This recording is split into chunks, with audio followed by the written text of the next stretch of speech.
Anytime white folks gonna make you a slave, then do the movie about it and show you what they want you to see. Okay, you looked at Roots One, right? Alex Haley. Did you know he never wrote that? Okay, that's what I'm saying. He never wrote it. Matter of fact, when you look at Kunta Kinte, a white boy wrote that, and you can check it. His name is Harry Colander.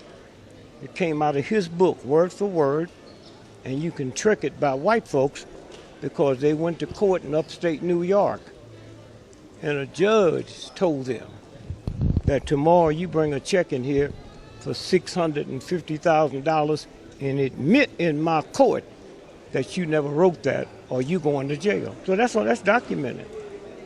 It's documented.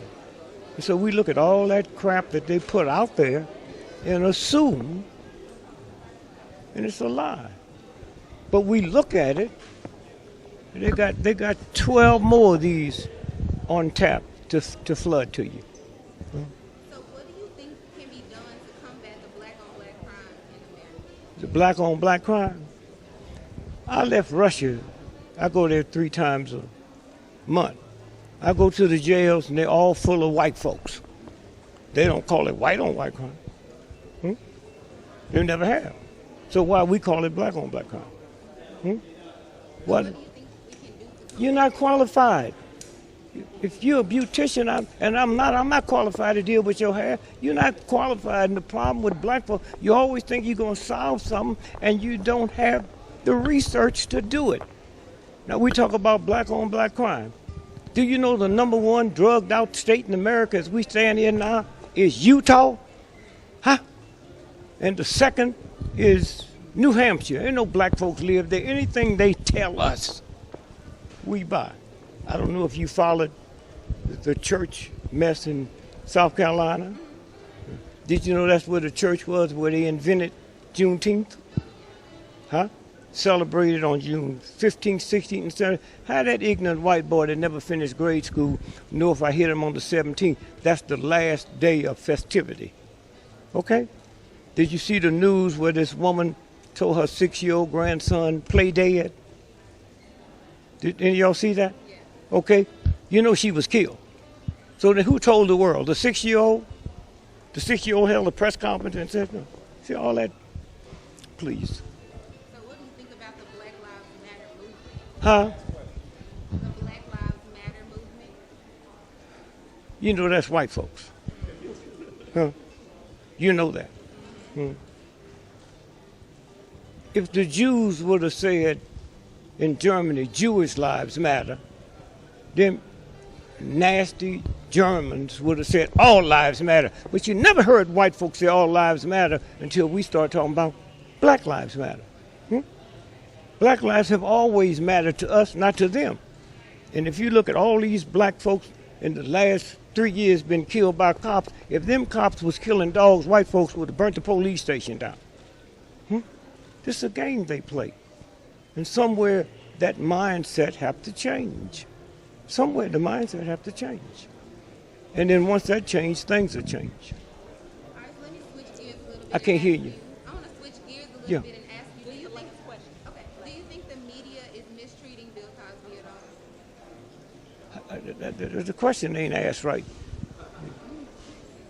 Do you think that he's being treated unfairly in the media? Yeah, but it's because of white supremacy. When they killed Bill Cosby's son because him and Ed Weinberger was planning on buying NBC. And if you don't understand white supremacy, you don't understand nothing they're talking about. Huh? He was loved by white folks. Loved. Dr. Huskabee. You ever heard of a nigga, a white boy named Huskabee? You ever heard that name? It don't threaten nobody. And them white folks loved him. Little white children be on his back, eating tapioca out his ears. So what were they mad about? White supremacy say you is not going to own the network, although they was going out of business. Now the second time it rolled around just this time, that's because the Discovery Nation in Silver Springs is broke, and he was trying to say, oh, we didn't teach you a lesson, huh? That's what it's about. Now, not saying he didn't do it, I don't know. But I'm saying they don't care about some black athlete, having sex with somebody. They don't care. It's when he violates. He said, we're going to buy NBC. It don't. It stops. But you can hear them 12 miles down the road when you bring serious people. And let me just say this. I know you all. And there's people sitting in this room that have done more for the humanities than 98% of all the black entertainers and athletes put together.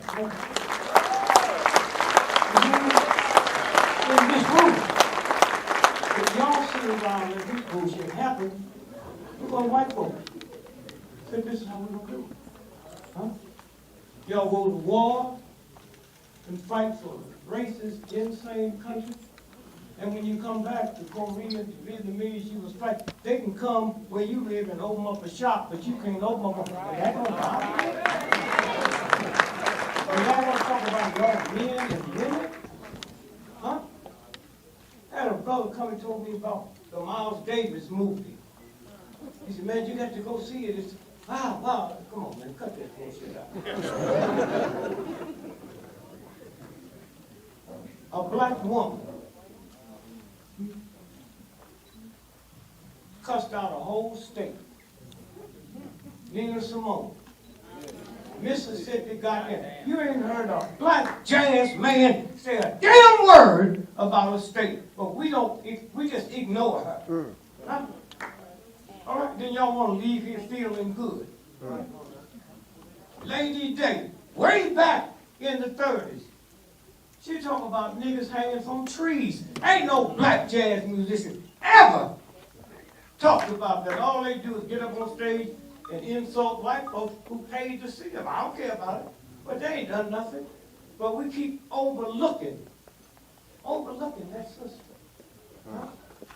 Find me one black jazz male musician that ever cussed out a whole state. Huh? Mississippi, goddamn. And then when you take Billie Holiday way back, talking about lynching me hanging from a tree. So one day y'all gonna have to get your stuff together. That's right. Yeah. Okay. And I'm just happy to be here and say thanks. Thank you. If y'all need people, just spend some time thinking. And the reason we can't get our children right, well, you old niggas have messed them up. My mama told me Santa Claus was a white boy, and she was buying the toys. That's my mama. Huh? So somewhere, the whole thing is beginning to change now. And I say thanks. But I'm just upset why the lights wasn't on. So thank you. We'll get back to it. All right. It is such an honor to moderate this panel with you on it. I've grown up my entire life. I remember seeing you on Tony Brown's Journal years ago. Yes. Your book, Nigga, 1963. One of the reasons why he called it nigga, he said he told his mom, when you hear the word nigga, they're marking my book. So, but Dick Gregory, if you don't know, really revolutionized the way comedians were looked upon. He started out as just a regular old comedian, and then he was commissioned by Hugh Hefner to come and perform at the Chicago Playboys Club. There was some other white cat that was there that didn't show up or something like that, and Dick Gregory blew the house down. And he was really the catalyst for brother Dr. Bill Cosby. He was going through a little something, but we still love him anyway. Who else? Who else was it? Nipsey Russell. Was he a part of your group? Mm-hmm.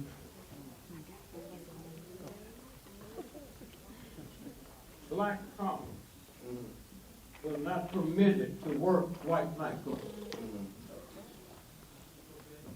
You could sing, you could dance, you could buck dance. See, one thing y'all underestimate this white man because y'all looking at the Klan who can't read or write. You're not looking at the trillionaires that do the research. Yes, sir. That's right. The research. We said they show us a Somalia when they became pirates. Huh? And if you stupid enough to believe that a country that don't have 5 rowboats can tie up the mightiest white navies in the world, you crazy. Huh? You crazy. You want to believe something because you're not doing nothing. Huh? You want to come back and talk that crap to your children? How you, as a black father, tell your 16-year-old son there's some nigger-hating white cops out there that will kill you? Children don't hear what you mean, they hear what you say. And this little child heard my daddy tell me this, so I think there's something wrong with me. Okay? I don't believe that you're going to tell me a nigger-hating white cop would kill me. I don't hear what you mean, I hear what you say. Huh? And so they walk through life thinking something wrong with them. Huh? When you tell a black child you got to be twice as smart as a white person, that child thinks they stupid. Huh? I remember one time I called home, one of my daughters answered the phone. I said, tell your mother to come to the phone, I want to yell at her. And I heard her saying to her mother, why dad want to yell at you? They don't hear all that stuff you talking. Huh? But you ain't never decided you want to go out there and tell that white racist cop, that's my son. Be careful. You're going to take the easy way out and tell him something. That don't mean a damn thing. And all you black men sit around, you're the only man on the planet, a black man, that look at your woman and say she a strong sister, but call your car beautiful. Now, do you wonder why that white cop will shoot your mama, your daddy, you in the back of the head 40 times, but you as black men ain't never had another black man tell you that white racist cop took his nightstick and hit my car. Huh? They know how you feel about your car. But white folks have already told me that only this white woman can be beautiful. And I see something when I look at you that came from the real God. Come on now. Yeah. But I can't call it beautiful, so I say strong. No? It's a game. And then y'all run around talking about how bad you are. You know, how you gonna do it? You're gonna do a damn thing. Them white cops coming here tonight and say, oh, you niggas get out, we'll kill you all. I know they're gonna have to kill me. Now most of you niggas say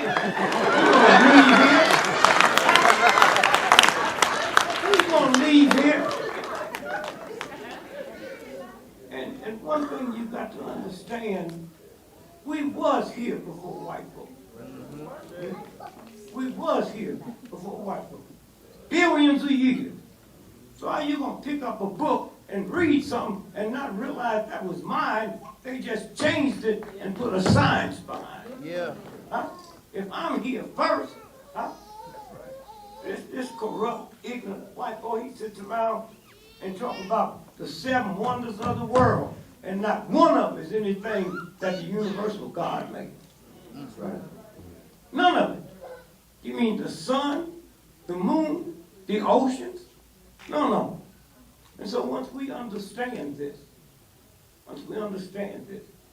that the niggas out there playing ball and all that, that's slavery all over again. Yeah. I look at football out there, I see the nigga with the ball with your number cotton. And the white boy sitting on the bench trying to act intelligent with a clipboard. Somewhere. You understand? Now go and look at the richest people in the world. Their children don't play sports, because sports is a violation. Huh? Well, you see the games. I watch the games One Sunday, I saw a nigga get hit so hard, I was shaking in my living room. Was y'all happy? And he walked off the field, and you see him sitting on the edge with his leg in some ice. Y'all ever seen that? Yeah, all the time. Wait a minute now. Ladies, I don't know how to explain this to you. It's something about your testicles and ice being on them. Ain't pleasant. They sitting there wanting to get back in the game. So you look at this violence. Huh? Oh, sitting there. His left eye gone, ears missing, kneecap gone. And then on Monday, you pick up the white paper and said, John, and he lists 25 things that's happening, but we sure he'll be ready for next week's game. Because they give them drugs, and then when they bust them, they say they drug addicts. Huh? But you don't feel none of that. Some of them go through college, they can't read, they can't write. But all they got them out there is being gladiators, and you promote it. Huh? You promote it. But the real people that have changed this as much as it changed now, only a handful of black athletes in entertainment. But nobody want to talk about Muhammad Ali. Huh? Muhammad Ali. Huh? They didn't like him, but he told them white folks, stop. We're going to talk about the honorable. And he did it. NBC and ABC never thought they'd see the day that let a black man stop everything and talk about it. And that's a hell of a thing.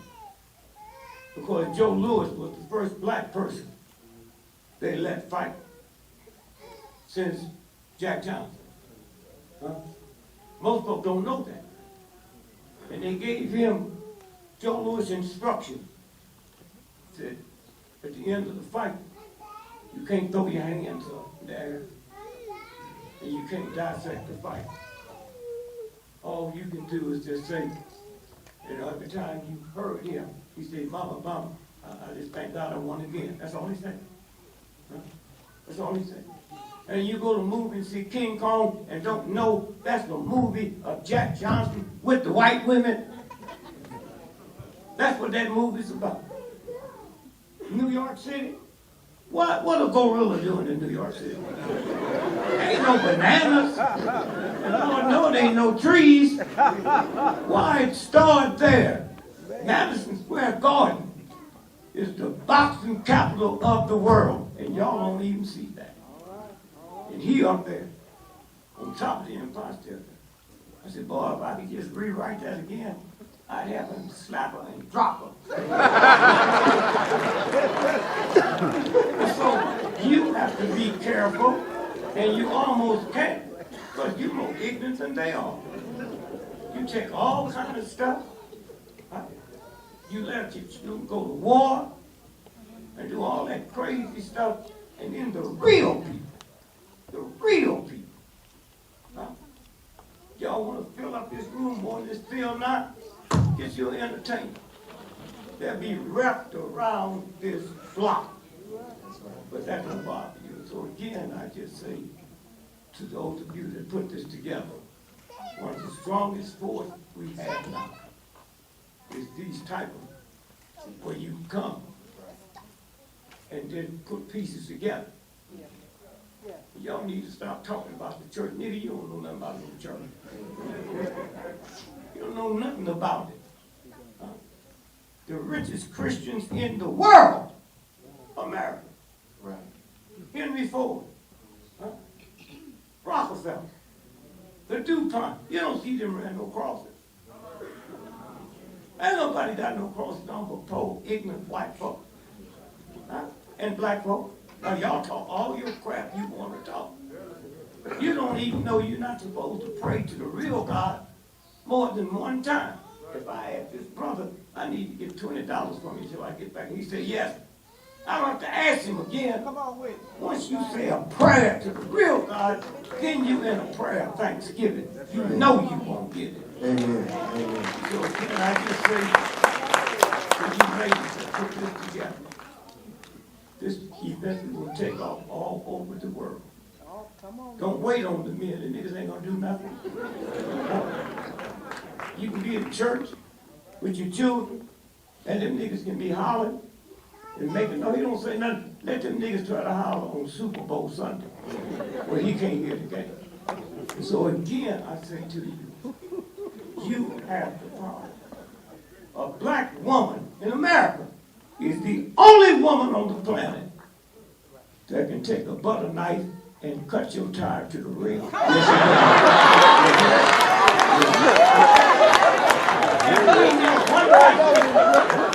no school y'all go to.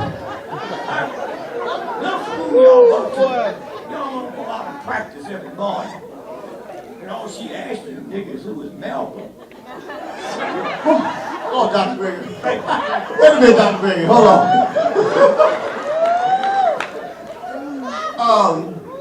I've experienced the butter knife situation, and I must say that that's profound. But like everything you said was profound. And again, we appreciate you being here. We appreciate your words. We're going to roll on, and I want